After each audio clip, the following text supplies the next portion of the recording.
जी, तो एक बार फिर आपको खुशामदीद हमारी कायनात की चौथी किस्त में।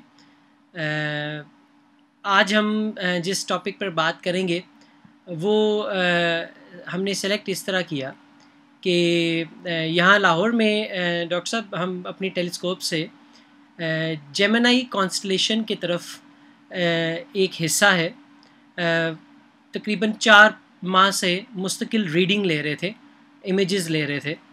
और हुआ ये कि पिछले कोई 10 रोज़ 15 रोज़ पहले वहाँ एक सितारा इंतहाई रोशन हो गया और तकरीबन 100 गुना रोशनी उसकी ज़्यादा हो गई। तो ये बड़ी एक हैरत की बात है। सितारे हमें एक ही जैसे नज़र आते हैं और कोई तब्दीली नहीं होती। तो आप हमें ये बताइए कि वहाँ पे ये अचानक क्या जादू हुआ और रोशनी अचानक उसकी तेज़ कैसे होगी? शुक्रिया उमर, हमारी कायनात का और हमारी पॉडकास्ट का। तो सितारे जो हैं हमें आसमान पर नजर आते हैं और हमारा ख्याल ये होता है कि सारे सितारे जो हैं वो एक स्टेबल हैं, इनकी रोशनी ऊपर नीचे नहीं होती। लेकिन असल में काफ़ी सारे सितारे जो हैं वो मुख्तलिफ वजूहात की बिना पर, खाली एक वजह नहीं है बल्कि मुख्तलिफ वजूहात की बिना पर वो कभी ज़्यादा ब्राइट हो जाते हैं और कभी वो कम रोशन हो जाते हैं। और एक तरह से हमारा सूरज जो है एक रिलेटिवली एक स्टेबल सितारा है और वो एक अच्छी चीज़ है, क्योंकि अगर वो ऊपर नीचे उसकी रोशनी हो तो हमारी तरह यहाँ जिंदगी का काम जो है वो ज़रा मुश्किल हो जाए, क्योंकि हल्की सी भी इसकी होती है तो यहाँ पे गर्मी हो, यहाँ पे समुंदर जो है वो एवेपोरेट हो सकते हैं या आइसेज जा सकती है। तो हमारा सूरज जो है उसको हम कहते हैं कि स्टेबल है। तो सवाल ये है कि जिस आप सितारे की बात कर रहे हैं वो यू जेमिनोरम उसका नाम है, शॉर्ट फॉर्म उसको यू जेम के हिसाब से कह सकते हैं। की रोशनी जैसे आपने कहा कि वो बहुत ऊपर हो गई, 100 गुना बढ़ गई और फिर वो वापस से नीचे गिर गई। यू जेम जो है वो एक जबरदस्त सिस्टम, वो दरअसल में एक सितारा नहीं है बल्कि 2 सितारे हैं। अच्छा, वो बाइनरी स्टार है। यहाँ से जब आप टेलीस्कोप से देखते हैं, छोटी खासतौर से जो छोटी टेलीस्कोप्स हैं रिलेटिवली, उसमें तो आपको एक ही सितारा वो नजर आएगा। लेकिन स्पेक्ट्रोस्कोपी से पता चलता है कि एक्चुअली उसमें एक नहीं बल्कि 2 सितारे घूम रहे हैं। सवाल ये कि किस किस्म के सितारे और इनकी रोशनी जो है वो ऊपर नीचे क्यों हो रही है। तो जो उसका सेंट्रल सितारा है यू जेमिनोरम में, वो है जिसको हम कहते हैं व्हाइट ड्वार्फ। अच्छा।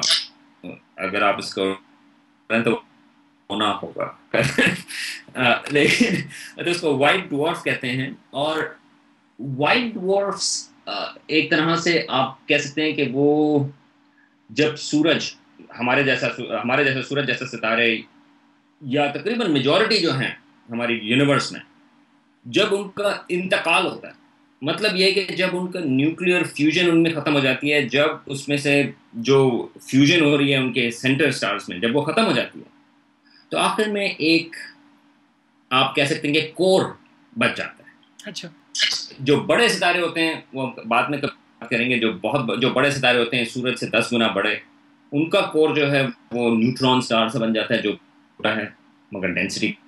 और जो बहुत ही बड़े सितारे होते हैं जब वो खत्म होते हैं तो वो ब्लैक होल होते हैं। अच्छा। लेकिन ज्यादातर सितारे जो हमारी गैलेक्सी में हैं, जो हमारी यूनिवर्स में हैं, उनकी आखिरी फॉर्म वो व्हाइट ड्वार्फ होती है।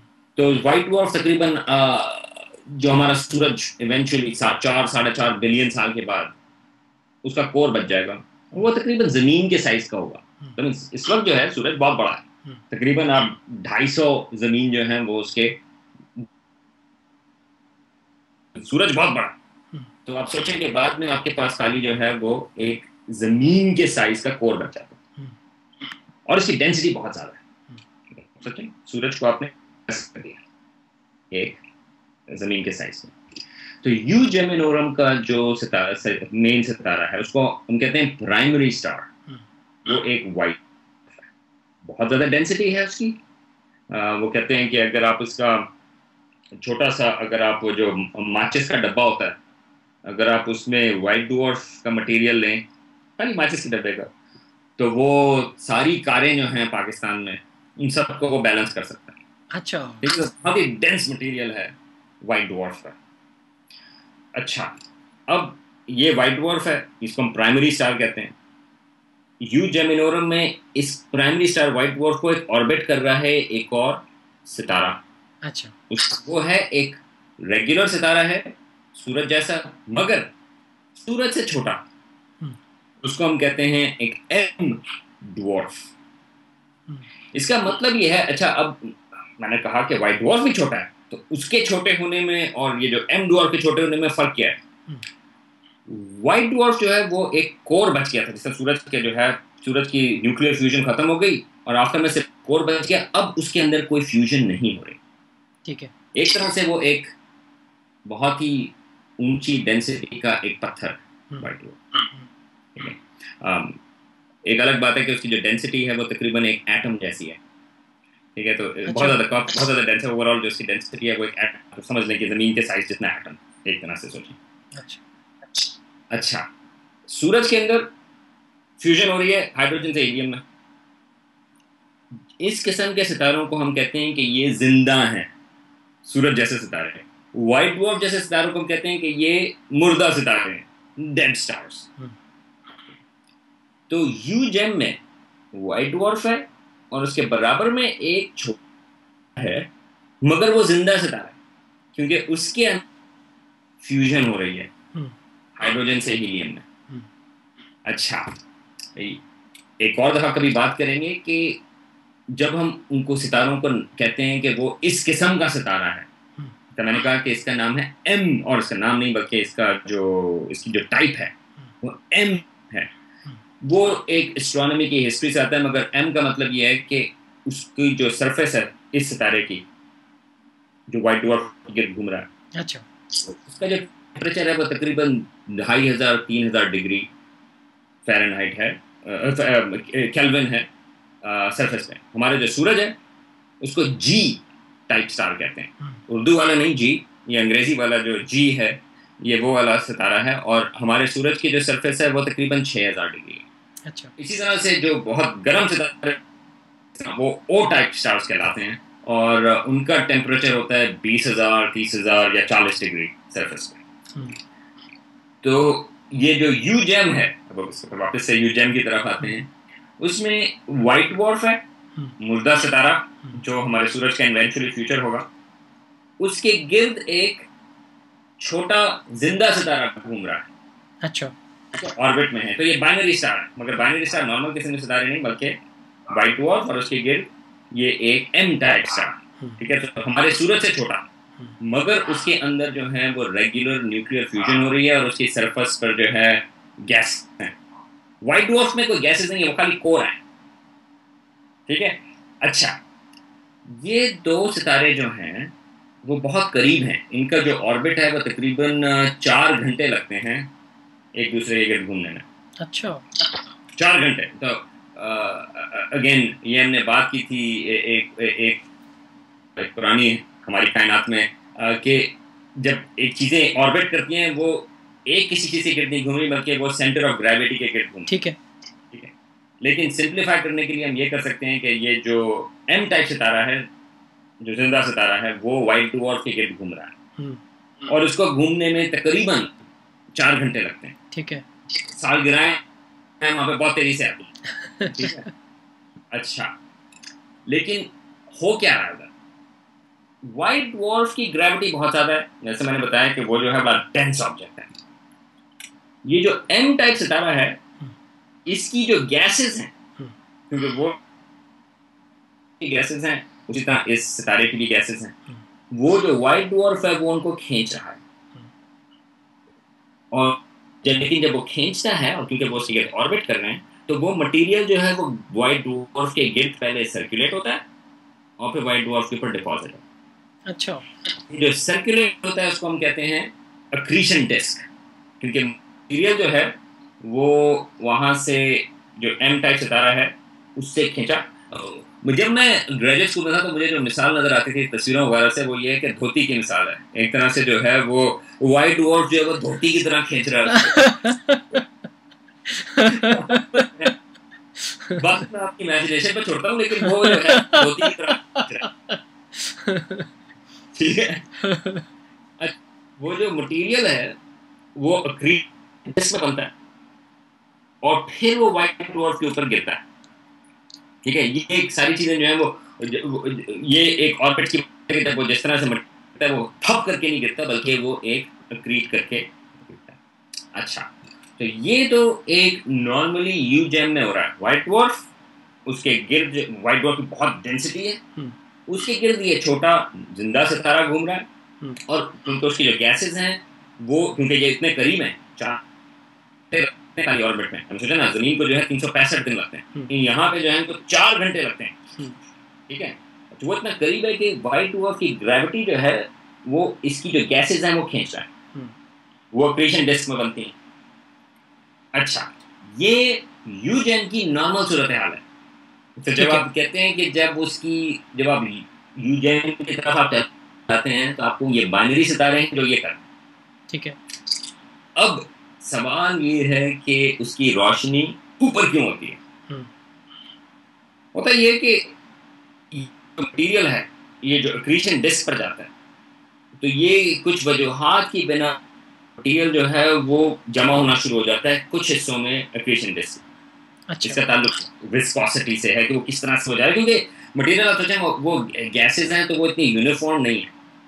अच्छा, एक साइकिल है कि कुछ अरसे में ये समझ लें कुछ फ्रिक्शन की वजह से वो जमा होना शुरू होता है कि कुछ हिस्सा जो है एक्रीशन डिस्क का वो मोटा होना शुरू हो जाता है।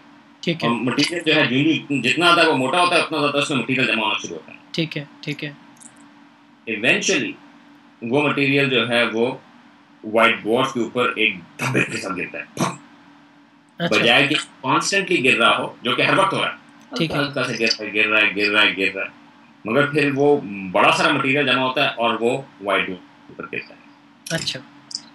अच्छा, अब अगर आप मटीरियल जो है वो आप गिराएंगे, व्हाइट ड्वार्फ की है बड़ी ग्रेविटी, तो कहते हैं gravitational energy, gravitational potential energy, चीज को भी आप गिराते हैं कि एनर्जी, ठीक है, आप पत्थर गिराएं एनर्जी है, वो जो हमारे पास आके एस्टेरॉयड गिरते हैं उसकी एनर्जी होती है, तभी हमें खतरा होता है कि एस्टेरॉयड से जो है वो जिंदगी वाइप आउट ना हो जाए। ठीक है, इस तरह से ये मटीरियल जब व्हाइट ड्वार्फ पर गिरता है तो उसकी जो ग्रेविटेशनल पोटेंशियल उसकी वजह से जो एनर्जी है वो निकलती है, और वो इतनी ज्यादा है क्योंकि व्हाइट ड्वार्फ की ग्रेविटी बहुत ज्यादा है। ठीक है, वो इसको इतना कि वो 100 गुना उसकी रोशनी ज्यादा हो जाती है। अच्छा, तो ये हो रहा है यूजेम में, और ये रेगुलर सिस्टम है, इस लिहाज से बिल्कुल रेगुलर। तकरीबन 100 दिन लगते हैं इस किस्म की मटेरियल एक्रीशन डिस्क में जमा होने में। वो गिरता है, एक दफा गिर गया तो वो जो एक्रीशन डिस्क है वो थोड़ी सी हल्की हो गई। ठीक है, तो फिर नॉर्मल से फिर से हल्का हल्का करके मटेरियल जमा होना हुआ, तो 70, 80, 90, 100 दिन के बाद जो है फिर से मटेरियल गया, फिर से बना हो गया। तो इस तरह से करके इसको वेरिएबल स्टार कहते हैं। रोशनी होती है और इसकी जो वेरिएबिलिटी है तकरीबन 100 के हिसाब से। ठीक है, ठीक है। अच्छा, ये इसका मतलब है कि ये एक मुसलसल अमल है कि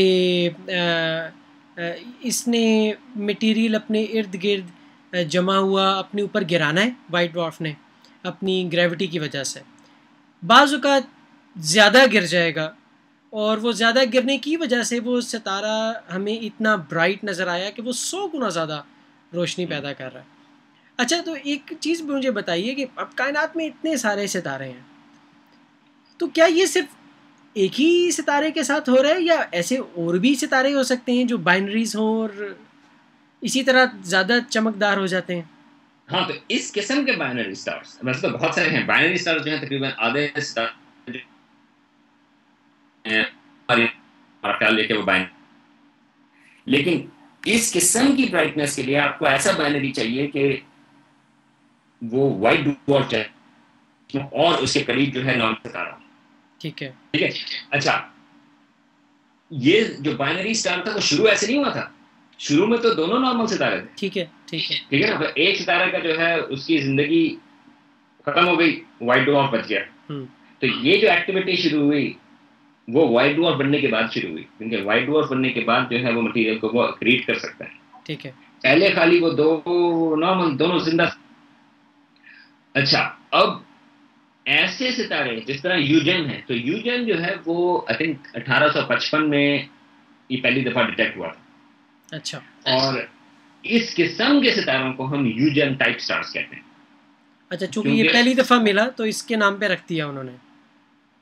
बिल्कुल, तो इस किस्म के और सिस्टम हैं जिसमें व्हाइट ड्वार्फ है और उसके गिर्द जो है वो नॉर्मल सितारा घूम रहा है और उससे मटेरियल अक्रीट हो रहा है, और उसमें इसी तरह से वो मटेरियल जो है जब ज़्यादा हो जाता है तो उसकी ब्राइटनेस ज़्यादा हो जाती है और फिर वो कम हो जाता है।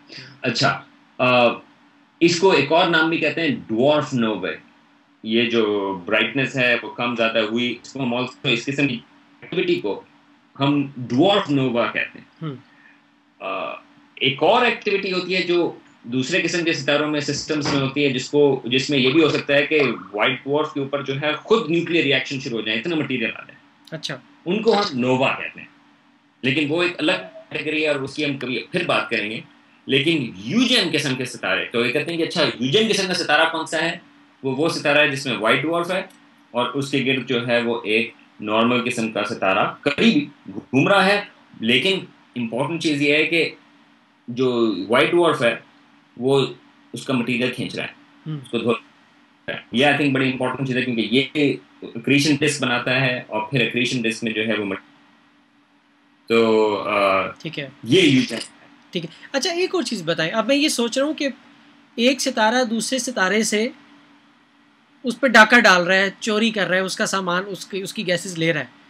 ज़ाहिर है वो लिमिटेड गैसेस हैं उसके अंदर।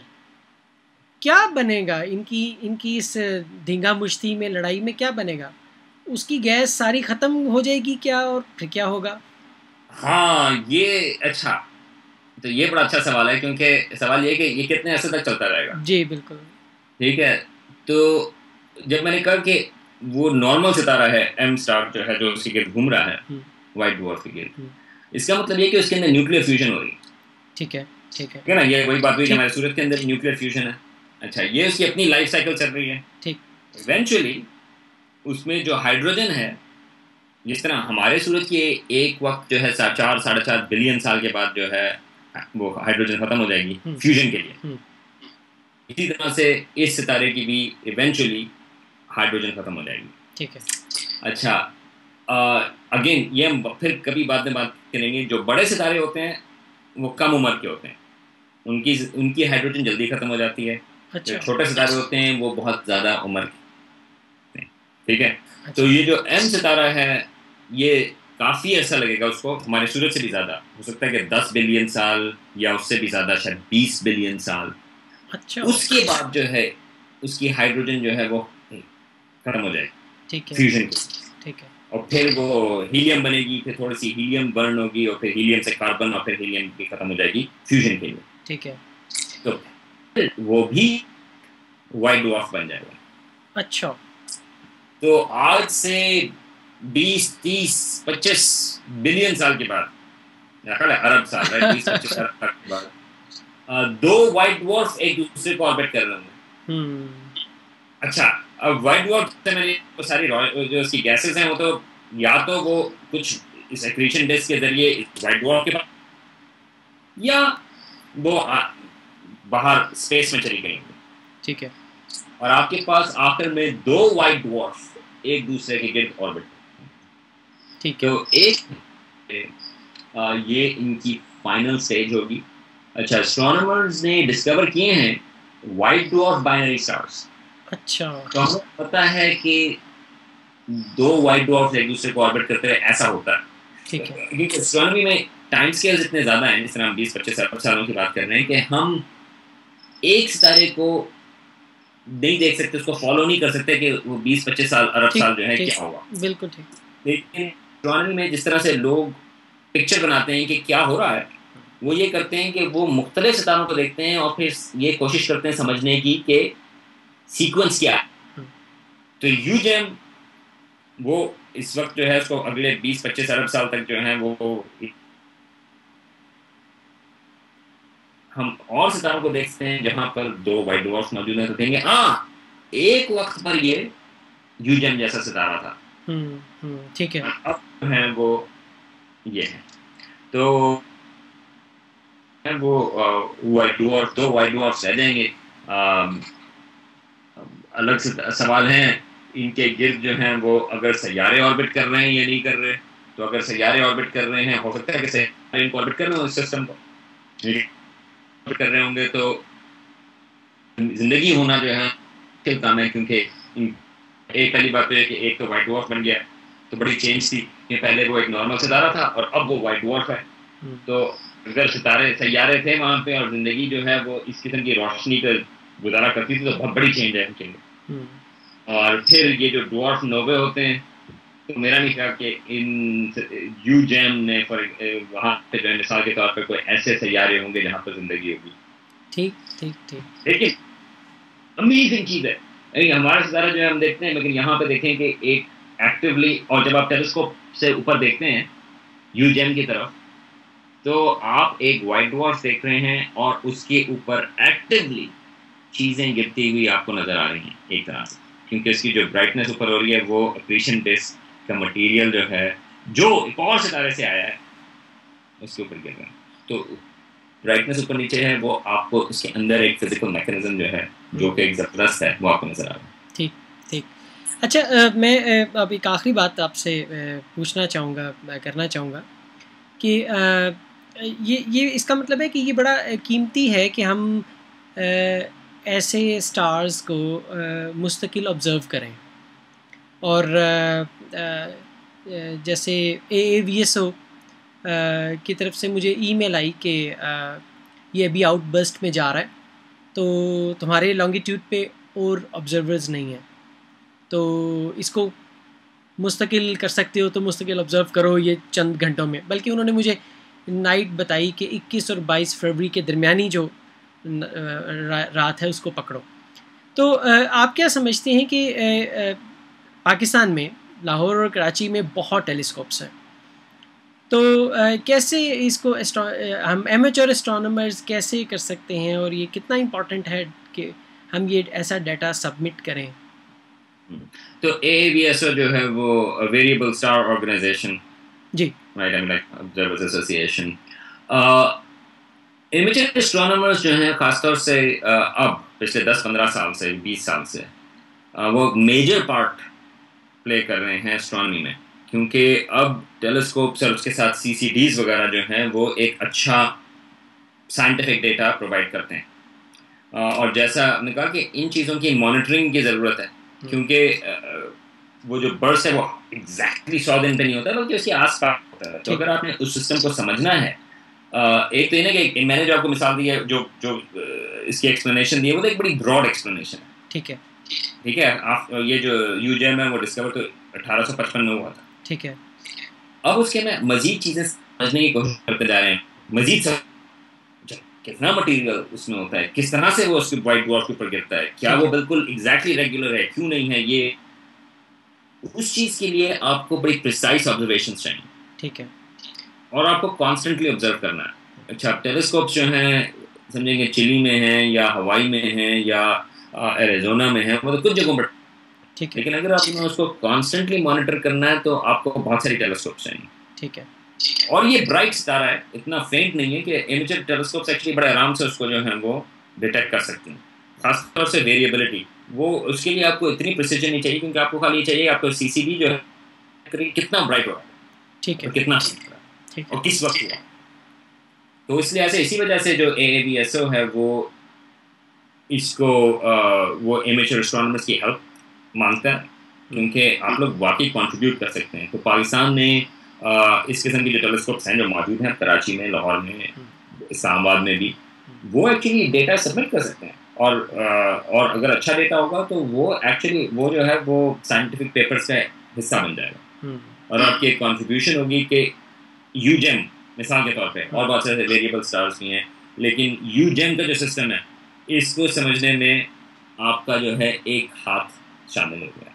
बिल्कुल ठीक। I mean, हम सारे जो हैं वो एक तरह से बड़ी चीज़ की बात यह है कि ये जो सवाल है वो हम एक इंसानियत के सवाल हैं कि हम कायनात को समझने की कोशिश कर रहे हैं। बहुत सारे सवाल हैं, बहुत सारी चीज़ें हैं, और इसमें जो है हम, चाहे आप कहीं पर भी रह रहे हो, आप अमेरिका में हो, आप यूरोप में हो, आप ऑस्ट्रेलिया में हो, कहीं पर भी हो, आप पाकिस्तान में हो, आप इंडिया में हो, यूजेन एक ही तरह से नजर आएगा।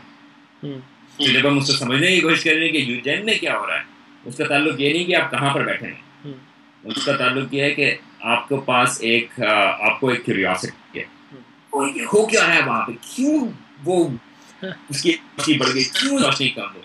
तो एक तरह से जब आप डेटा शेयर करते हैं तो एक तरह से आप इंसानियत की जो एक क्यूरियोसिटी है, आप उसमें उसका एक बड़ा पार्ट बनना। तो मेरा ख्याल है कि ये एक अच्छी चीज़ है, कंट्रीब्यूशन अपना। बिल्कुल जी, तो इसके साथ ही हम डॉक्टर सलमान हमीद का शुक्रिया अदा करते हैं। आज हमने जो गुफ्तगू की, मैं ये महसूस कर रहा था कि उसमें काफ़ी टर्मिनोलॉजीज़ हमने पढ़ी हैं डॉक्टर सलमान से, और मैं ये चाहूँगा कि आप सब जब सुनते हैं, देखते हैं इस पॉडकास्ट को, आपके अंदर वो जो तजस्सुस पैदा होता है, इंटरनेट अवेलेबल है, आप बहुत सारी चीज़ें खुद जान सकते हैं। हमारा मकसद ये नहीं है कि आपको एक टॉपिक इन डेप्थ बताया जाए, अपनी टोटलिटी में बताया जाए। अभी डॉक्टर साहब बात कर रहे थे अगर 1855 से ऑब्ज़र्व हो रहा है तो इतना डाटा है, और फिर प्रिसियंस कितनी है, फिर टेक्निकली उसको किस तरह व्यू किया जाता है। तो हमारा कंट्रीब्यूशन हो सकता है, हम इसको समझ सकते हैं। टेलीस्कोप्स बहुत सारी हैं, और ये हमारा बड़ा शौक़ है कि पाकिस्तान से ज़्यादा एस्ट्रोनॉमी, अब CCDs से तो बहुत कुछ किया जा सकता है। कभी हम डॉक्टर साहब आपसे ये डिटेल से पूछेंगे कि एक एमेचर CCD से हम क्या क्या कर सकते हैं, क्योंकि इतनी टेलीस्कोप्स हैं और इतना मुश्किल नहीं है CCD को ऑपरेट करना और डाटा प्रोसेस करना। तो बहुत सारा डाटा पाकिस्तान से भेजा जा सकता है। बल्कि मैं आपसे ये भी ये पूछना चाहूँगा जल्द अज जल्द कि हम अपनी CCD से लाइक पेपर्स कैसे लिख सकते हैं, ताकि यहाँ एमेचर एस्ट्रोनॉमर्स जो हैं वो अपनी टेलीस्कोप से सिर्फ विजुअल व्यूइंग ना करें, बल्कि वो ख़ुद भी कंट्रीब्यूट करें, उनको ख़ुद भी बड़ा अच्छा लगेगा कि वो रियल साइंटिफिक काम कर रहे हैं। तो ये आपसे इंशाल्लाह ताला फिर कभी बात होगी। अब हमारा वक्त हो गया। आपका बहुत शुक्रिया डॉक्टर साहब। शुक्रिया। इंशाल्लाह ताला नेक्स्ट एपिसोड में फिर आप सबसे मुलाकात होगी।